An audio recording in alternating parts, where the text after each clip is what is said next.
बाबा जी आप किस संप्रदाय से हैं? हम वैष्णव संप्रदाय से हैं। वैष्णव संप्रदाय। तो आप कब से संन्यास में हैं? हमको कैसे 20 साल 20 साल। आपके गुरुदेव? हमारे गुरुदेव थे श्री श्री 188 बालराज जी महाराज। तो आपका नाम जान सकते हैं? हाँ पता हाँ श्री श्री 188 श्री अमरदास ब्रह्मचारी जी महाराज। चलिए थैंक यू। क्योंकि आप दोनों की जोड़ी देखी हमने, एक सात्विक और एक तामसी, तो इस विषय पर थोड़ा हमने की। गुरुदेव आप? जय माता की। जय माता दी भैया, जय माता दी महामाई तो कल्याण करें। गुरुदेव आप कहाँ से? हम कानपुर बरौं बिहार बर्राठ से हैं।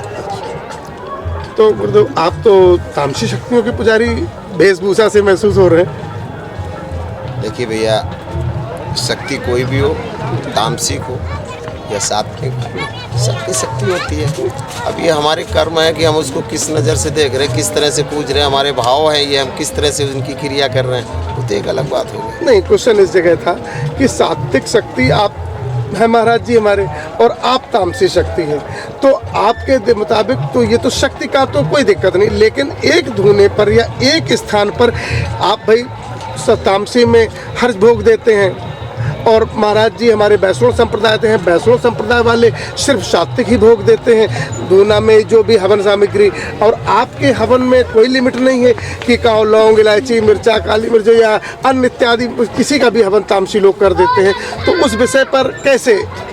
देखिए भैया, ये जो धूणा देख रहे हैं आप, हाँ हाँ, ये धूणा चेतन जब किया था ना, तो भगवान गुरु गोरखनाथ ने किया था। ये धूणा जो है गुरु गोरखनाथ का है, और इस धूणे पे आप सात्विक तामसिक दोनों शक्तियों को आह्वान कर सकते हैं, दोनों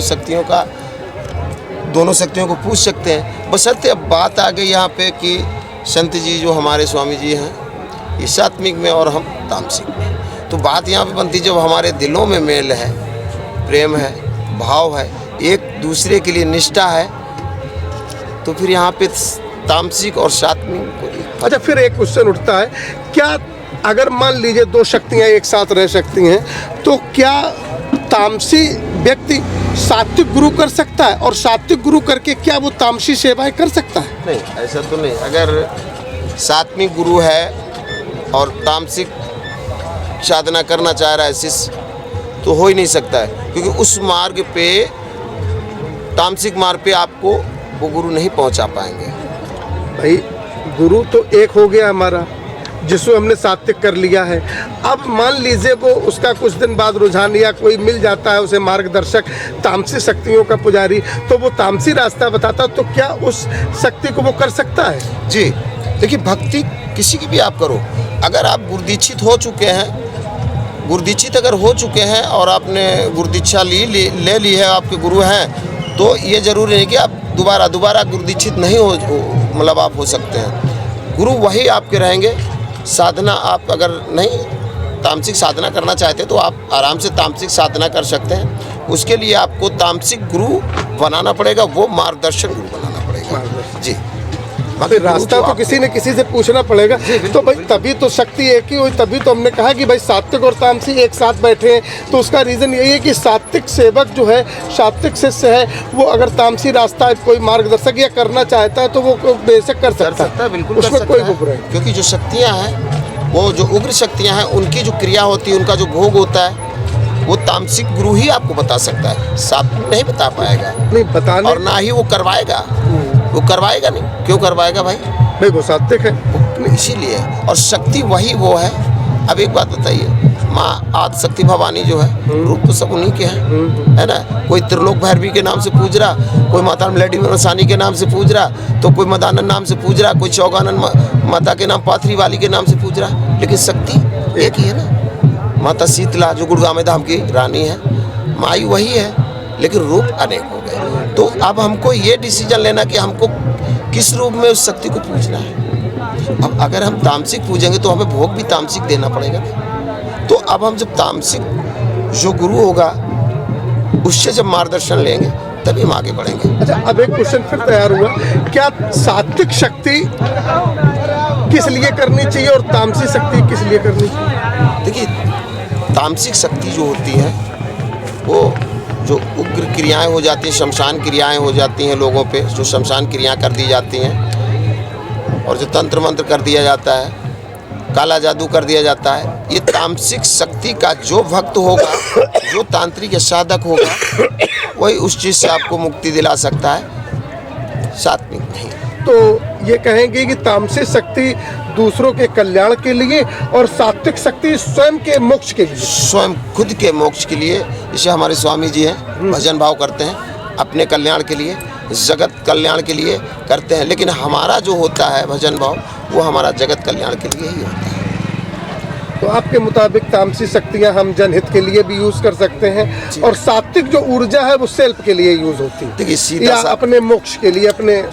देखिए भैया एक बात आपको बता दूं, सीधा सा एक रास्ता है कि जो साधक तांत्रिक होता है वो कोई संत नहीं होता है, ठीक। संत सात्विक होता है। जो तांत्रिक होता है, ठीक, जो तांत्रिक होता है वो साधक होता है, उसको साधक बोला जाता है। वो साधक होता है क्योंकि वो साधना मार्ग पे चल के, सिद्धि साधना मार्ग पे चल के वो सिद्धियाँ प्राप्त करता है। और दूसरी चीज़ एक आ जाती है इसमें ये कि जो साधक होता है वो जन कल्याण करता है, नकारात्मक ऊर्जाओं से लड़ता है। और जो सात्विक संत होता है वो एक, हम कहेंगे आपसे कि एक देव रूप भी उसको मिल सकता है, लेकिन तांत्रिक को कभी देव रूप नहीं मिल सकता, ठीक। वो तामसिक जो तांत्रिक है वो शैतान ही बनेगा। अब वो अलग बात है, अपनी अगर उसके पास शक्ति अच्छी, ऊर्जा अच्छी है तो वीर बन सकता है, पवन बन सकता है, ठीक है ना। लेकिन कहो अगर देव बन जाए, देव नहीं बन सकता। लेकिन जो सात्विक शक्ति के संत हैं, ठीक, वो देव तत्व पे ही जाएंगे, बिल्कुल आ सकते हैं अगर चाहे तो।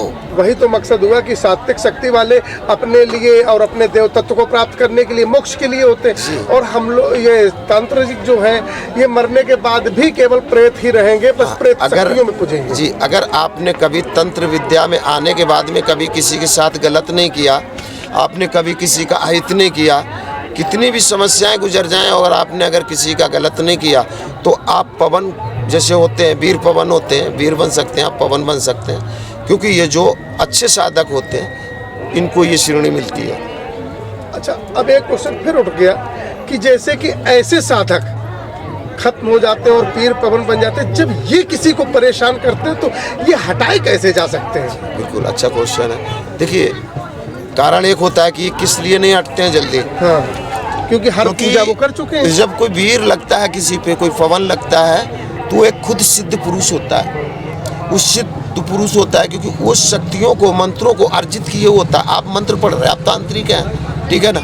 आपने कोई मंत्र पढ़ा, उसका मंत्र तो पहले पढ़ा बैठा है ना, वो अपने आप को पहले वो सिद्ध किए बैठा है, आपका मंत्र काट देगा वो। तो जब ये शक्ति हटाई जाती तो इससे उच्च कोट की शक्ति, जो उच्च कोट की शक्ति है, उससे अर्जी लगा के विनय विनती करके और उस माई को भेजा है। माई है आपके पास, मिलडी मसानी है आपके पास, ठीक, मदानंद भैया है आपके पास, पाथरी वाली माई है आपके पास, माँ काली है, काल भैरव बाबा है, इनको उस जगह भेजा जाता है, तभी नतमस्तक होते हैं। मान लीजिए जो तांत्रिक है वो मेलडी मशानी या आदि शक्ति का ही साधक खत्म हुआ, वो जब किसी को परेशान करता तब क्या करेंगे? जी, तब यही मिलडी मसानी की जब आप अर्जी लगाएंगे, जिसको वो साधक रहा है तो वही मिलडी मसानी उसको शांत करेंगे, वही शांत करेंगे। जी, क्योंकि वो प्रेत उन्हीं में आ गया। या कुछ लोगों का मानना है कि गुरु तत्व के ही वचनों पर ये ठंडे हो जाते हैं। नहीं, ऐसा नहीं, गुरु तत्व के वचनों पे तो ठंडे होते हैं, ढीले पड़ जाएंगे, अच्छा। लेकिन पूर्णतः हटेंगे नहीं है। गुरु तत्व के अगर गुरु की आन दे जाती है तो ये मानते हैं चाहे जिस तरीके के साधक हो, लेकिन कमजोर होते हैं, लेकिन हटते नहीं। उच्च कोट के साधक जो होते हैं वही पीर पवन बनते हैं, और जब पीर पवन बनते हैं ना उच्च कोट के साधक, तो वो गुरु को तो मानेंगे।